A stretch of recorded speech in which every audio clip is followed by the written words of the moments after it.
What's going on, guys? Today we've got a very special episode because we're going to be showing you the brand new MacBook Pro, and we have it in the studio right now. What? Hang on. What the hell? What the hell? Let me see if I can... What? So we're doing a kind of a virtual reality right now, or augmented reality, I should probably say, of the new MacBook Pro 16-inch. And I've never actually done this before, but I'm using my iPhone, which is connected live to my A10 Mini Extreme, pretty much ISO right now. And yeah, we're getting this live image of what the thing actually looks like. But if I do a picture-in-picture again, you can see, you know, both times in real time kind of thing. Now I can make this really small if I want, and we can still do that. Apple, there we go. Apple's talking on my phone right now. We can make this thing extremely tiny if we want. And get out of here. Get out of here. No junk mail. But of course we can make this thing really big if we want as well. And we can even put it... Jesus, man, that's freaking huge.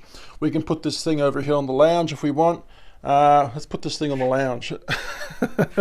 Get out of here. Bye-bye.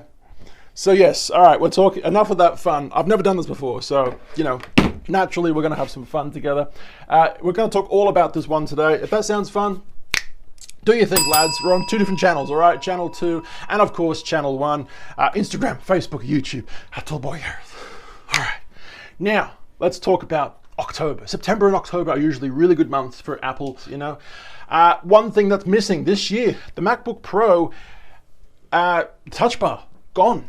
All right, after 5 years, good riddance, according to CNET. And another thing, from this time, this website, Wired, we've got, you know, down with dongles, right? That was a huge problem for creatives, having to bring dongles everywhere. Apple brings back the MacBook Ports, all right, with the return of MagSafe charging, which is awesome. HDMI and SD card slot. You can finally be able to connect things to the latest MacBooks. Awesome. Now, I currently have the Dell XPS 15, the 2021 version. Let me just say that this machine is an absolute beast. A very very pretty looking machine, because I use Vegas Pro to edit my videos, and the render speed, let me just say, is very good. All right, compared to my old computer, very good. So I'm loving this. But going to Apple's own website, we're going to be showing you kind of an interactive thing as we scroll down the web page, you know, looking at a few things here and there, talking about a few things here and there. We'll do a picture-in-picture so you guys can see me. We may make it a little smaller, but yeah, supercharged for pros. The most powerful MacBook Pro ever is here with the blazing fast M1 Pro or M1 Max chip. All right, you get groundbreaking performance. Ooh, don't you just love technology? Oh yeah. All right, now going down the web page a little more. All right, we're not going to read absolutely everything. We're just going to scroll down slowly enough just to see the live animations happening. It's so pretty. It's so pretty. Apple, give me a laptop for free. Anyway, I think we will read this, and I will get rid of the picture-in-picture for a second.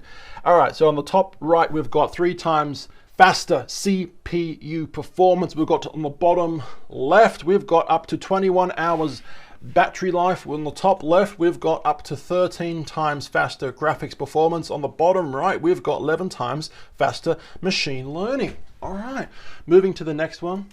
That's a pretty animation. That's a pretty animation. So yeah, Apple is now doing their own silicone chips right now. They're pretty much giving Intel the flick, all right, or AMD, not that I don't think they ever did use AMD, but they're pretty much giving the third party the flick. They're using their own Apple silicone chips, right? And by doing this, they're making things a lot faster in a way. We'll get to that in a second, but you know, the M1 Pro, all right? There's 2 different versions of the laptops you can get. There's the Pro and there's the Max, and both of them come in 2 different version laptops. So there's the, oh, let me have a quick look on my phone. Hang on, I'll show you what I'm looking at right now. Okay, so you can get the 14 or the 16, pretty much, okay? And you can get the Pro or the Max in either one, as far as I'm aware, all right? Now, if you get the Pro, nothing wrong with the Pro, right? But the Max is really where the power is going to come from, you know, to get your performance hungry applications working that much faster. All right, so the M1 Pro, either laptop you can get it in. Yeah. Now look, I will be the first to say that I'm not that knowledgeable when it comes to the interior bits of computers. I do know quite a few things, yes, but am I a pro? No. Am I a Max?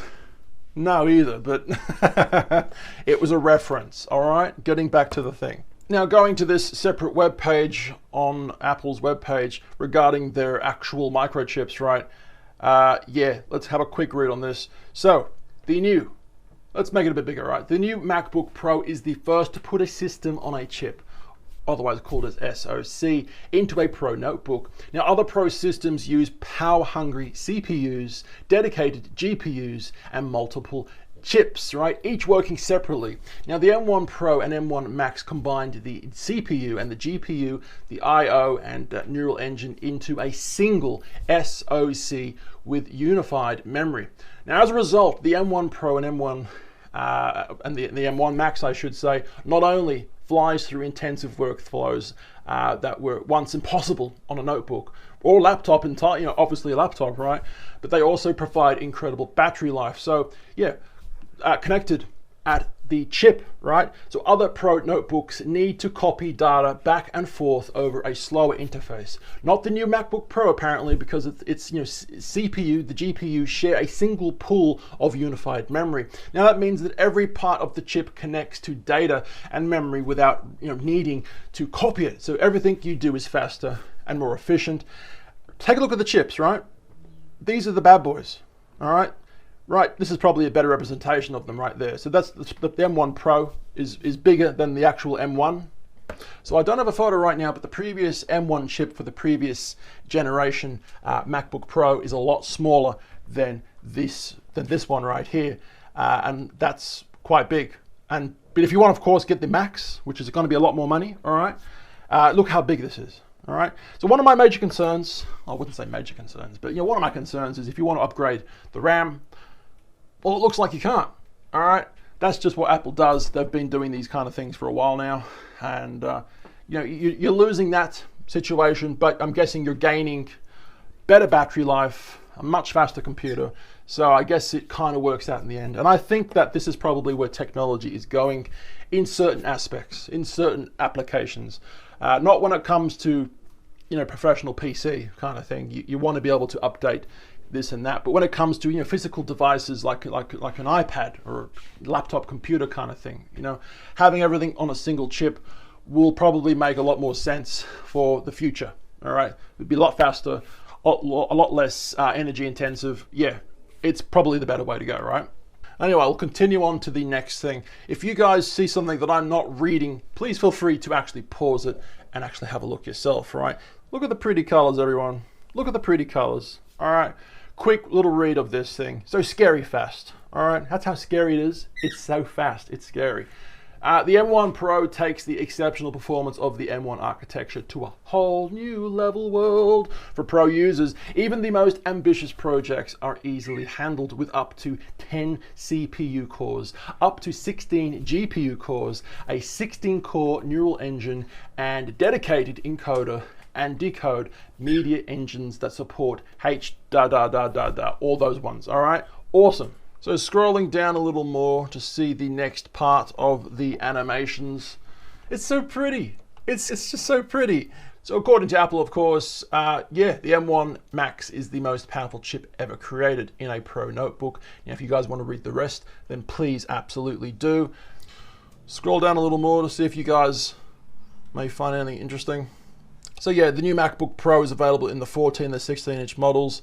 That would have been great information to have at the start, Gareth. I actually did have it, but I kind of forgot. But hang on. Let's just continue, all right? Okay, so of course you've got the 14-inch model and the 16-inch model. Now, like I said, you can get both the Pro or the Max internal specs within both of those laptops, right? Interesting.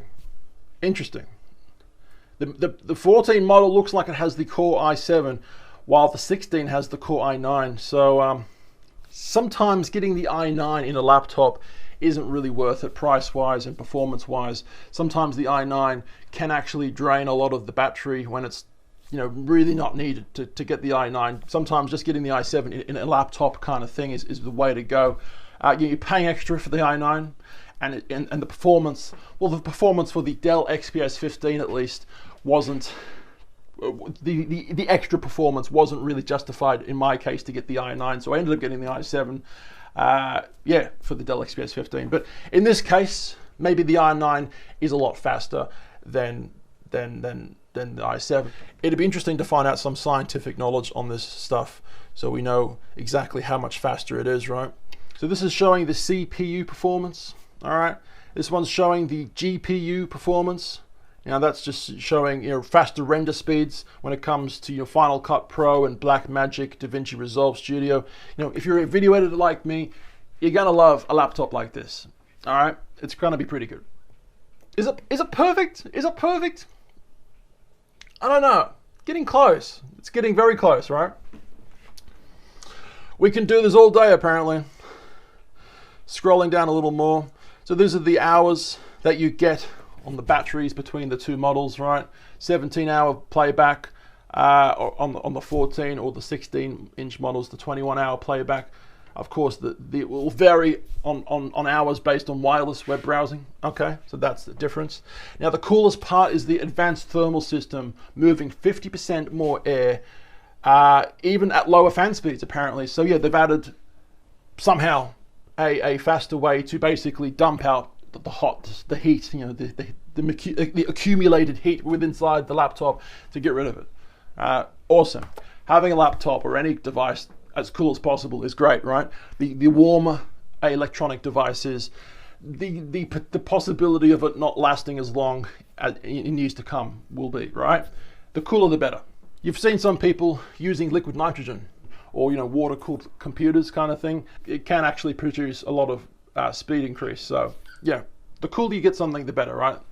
Anyway, going down here a little bit more. So feast your eyes on the XDR liquid retinal display. Interesting. So yeah, this one basically has 120 hertz. So you're getting a lot, what is that, 120 frames per second, I think. So that's awesome, right? When you're scrolling down a web page or playing a fast game, the frames per second game, highly intensive frame per second game, then yeah, the bigger the hertz, the better it is for your eyes kind of thing, right? So by using my mouse over here, we can change the different words and see the different things that come out from the screen. So mini LEDs, right? Thousands of mini LEDs are grouped into individual controlled, locally dimmable zones for precise brightness and contrast, all right? If you guys want to read that, then please do. All right, 120 hertz. But yeah, this kind of setup basically allows you to witness HDR on your laptop. All right.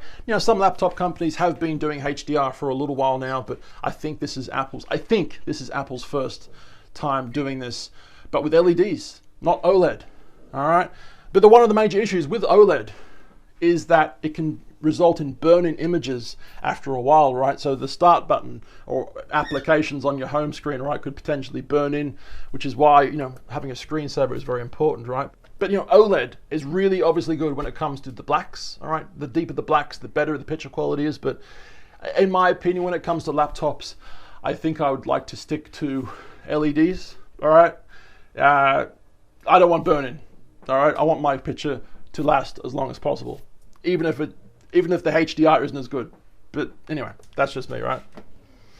Going down a little more, there's some very big numbers there, but there's a side-by-side comparison of the two models. All right. Heads up, the camera's 1080 HD camera. Now, they have made the screen bigger, sideways and up-down kind of situation. They've reduced the bezels, all right? These black bars have been made smaller because they've reduced them, right? But as a result, they've actually added the goddamn notch to the laptop. So if you have a phone like my phone, I have an Apple iPhone 11 Pro Max, right? It has a notch on top. You get used to the notch very, very quickly. And I'm guessing you'd get used to it very, very quickly with this as well. But yeah, they've added the notch there as well. So there we go. But yeah, I think the camera now is full high definition, 1080p. But if you wanted a laptop that had facial recognition, as well as fingerprint scanner, then this isn't your one, because this one does not have facial recognition, unfortunately. My Dell XPS 15 2021 version does. It has fingerprint reader, I'm pretty sure, and it has facial recognition. I just use the facial recognition all the time, but yeah, this one doesn't use facial recognition for whatever reason. They didn't add it. All right. Studio quality mics, 6-speaker surround sound system kind of thing. Look, okay, in the demonstration, every year Apple releases videos of their new products, right? And they show a musician playing the guitar, right, next to the laptop, and they're suggesting that, hey, you know, if you're a musician, you can now record your stuff directly to the laptop, not using an external microphone, right? Because the microphone's so good, apparently. I mean, obviously, if you're a musician recording your stuff, right, you're not going to record it to a laptop speaker. Even if this thing is really good, right, you're not going to do that. You're going to record to an actual professional microphone, unless, of course, you're broke. But why would you be broke, right, if you're buying this laptop to begin with? Unless, of course, you only had enough money to buy this very expensive laptop and not enough money to buy the microphone afterwards, right? But yeah, if you're gonna do music, get a professional microphone. There you go. But they've got the really good sound system now and bass system when it comes to the sound, so that's awesome. So yeah, more plugged in than ever. You're getting the MagSafe 3, Thunderbolt 4, headphone jack, HDMI, Thunderbolt 4 again, and SD cards. All right, wow. Having an SD card back into one of these computers is awesome, because I'm pretty sure they ended up taking it away in the previous generation.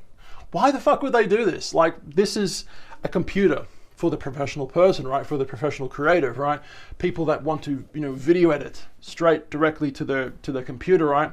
I'm that kind of person. I make videos every single day on this channel, and I make travel films on my other channel, Channel 1, right? And to have a computer with the ability to plug the SD card in straight away is a great situation. But yeah, the previous gen didn't have it. All right, this one does. Awesome. And these computers have the ability to plug in external displays if you're interested in that kind of thing, right? Pro power meets pro keyboard. So yeah, once again, the actual touch bar is gone. That little touchscreen display that was on the very, very top, ran about there, right? I never used it. Like, I used it in a demo, right? I used it in the shop kind of thing and played with it. It seems cool, but I'm guessing for the people that actually use these computers, they weren't really keen on it. So they've removed it for this model. Do you think that's a good idea, or do you think that's a shitty idea? Because it seemed like a revolutionary, cool thing, like to have a touchscreen thing right there. But I mean, if the majority of people don't like it, then I'm guessing they made the right decision, right? Going down a little more. So if you guys see anything interesting there, just please feel free to pause it, right? Pro apps unleashed by the M1 Pro and M1 Max. Interesting. So this is what we'd used before, right? We used the augmented reality to see what the computer looks like in my room, and I'm going to do that again, but this time I'm going to do the actual smaller version. So let's just do it right now. Let me show you what I'm actually doing. Right, I'll go to number 6, and we'll go to 14. Turn the camera around, and this is what it looks like. Okay. It tells you to move your camera around the room so it gets a better picture of where you are, kind of thing. And then with your finger, you can kind of just drag the laptop around and spin it around with 2 fingers, kind of thing. And it even has like a glossy, where is it? It even has like a glossy picture to it. The other one did. Hang on. Ah, see the gloss? There it is. You see that? There's like a gloss to it when you move a certain direction, right? I'll put that to camera 1 so you guys get to see a better picture now. But yeah, look at that. How cool is that? There's essentially nothing there on my table, but it is there anyway. Move it around, move down, and let's put my hand through it, all right? You ready? Ready to put my hand through it. Oh no, what the hell's going on here? It actually feels weird. I'm actually feeling, no joke, I'm feeling a tingling sensation in my fingers when I put my fingers through it, because I think my mind expects to touch something or to bump into something. Like, hang on. Yeah, that's so strange. I'm feeling like a tingling sensation. because my mind knows that something should be there, right? That is so strange. Wow. But there you go. We can make it really, really tiny, and we can drag it anywhere we want. How about on the lounge, right? I'm gonna put my foot on it. Bam, there we go. Look, what do you guys think about the situation? Would you guys get this laptop? Did I do a good job doing this review? Probably not, but let me know anyway in the comments below. We're on channel 2, and of course on channel 1, Instagram, Facebook, YouTube, at Toolboy Gareth. Videos every single day, you guys, all right? Give us a sub, all right? No junk mail if you're a bot. I've been Tool, my name's Gareth, and I'll see you Mac and PC lovers another day. Bye.